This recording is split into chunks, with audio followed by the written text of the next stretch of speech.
waayo ugu dambeyn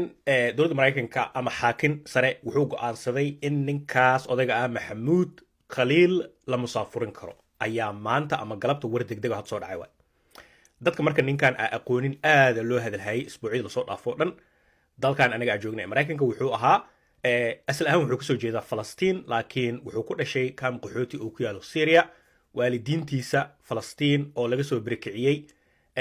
dhulka falastiin ayaa waxay soo galeen syria meeshaasuu ku dhashay wiilkan wuxuu noqday wiil helay fursad waxbarasho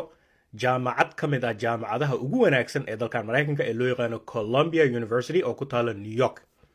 weliba waxaa kaaga sii daran asiga wuxuu ku yimid visa ardaynimo ku yimid laakiin waxay isheleen gabar kale oo iyadana carab ah oo laakiin dalkan maraykanka ku dhalatay ama baasaboor ka haysato gabadhaas iyo asaga isguursaday isla sanadka dal soo dhaafay 2024 ayuu wiilkaas digriga master digriga uu ka qaatay public policy ama public administration gabadhaasna way isguursashada gabadha carabta laakiin maraykan ku dhalatay uu guursada awgeed ayuu ku helay warqadda sharciga ah ee loo yaqaano green cardka waaya ninkan marka waagii Israa'iil markay ku duushay ama ay gashay dhulka Gaza wuxuu noqday arday u ololeeyo xuquuqda dadka Gaza mudaharaade fara badan dalkan ka dhacay wuxuu asaga ka mid ahaa dadka hogaaminayay mudaharaadkii ballaarnaa ee jaamacadaas ardada ay ka qabteen oo weliba xitaa ardada habeen iyo maalin jaamacadda banaankeeda ay seexdeen iyo weli jaamacadda ku boorinayay waagu Biden madaxweynaha ahay sanadkii hore wuxuu ka mid ahaa maxamuud dhalinyaradii lahayd jaamacadda xiriirka u jarto Israa'iil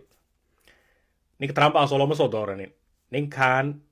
asagoo gurigiisa jiifo asaga iyo xaaskiisa 8 bil oo uur leedahay meesha inta ugu tageen guriga jaamacadda ee siisay uu raax iskaga jiifay qoorta laga soo qabtay jeebada dhab la dhahay jeela la geliyay waa la xiray marka la xiray iska daba orod al ultimo maanta maxkamadda sare waxay go'aan cad ku gaartay wiilkaas asaga maxamuud khaliil oo sharci ah ku joogay dalka maraykanka laakiin green card kaliya haystay weli baasaboorka aan qaadanin oo qorshihii baasaboorka uu ku jiray oo hadda un qalin jibiyey master degreega 2024 kaliya qaatay hala musaafuriyo ayaa maxkamadda ama xaakinka sare uu go'aansaday sheekadan aad u xiiso badneed aad loo hadalhayay dadka la socday wiilkan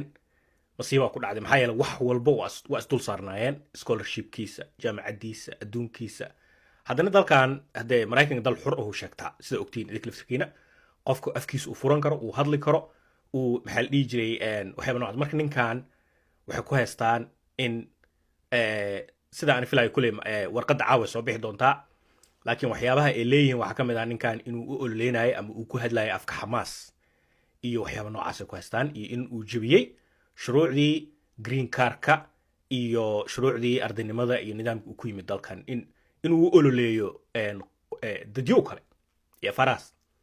ayaa la keenay waxay ogaataan maxamuud kaliya maa dad kaloo fara badan xitaa gabar turkish ah oo maalin dhaxaas ayadana Boston laga xiraa jirto marka dowladda Trump waxay aad u daba dhiganaysaa dadku uu ololeynayay xamaas iyo xisbullah iyo dadkii yani calankooda watay ama xitaa qadiyad falastiin u ololeynaya waa lagu daba jiraa dad badan la xirooyaa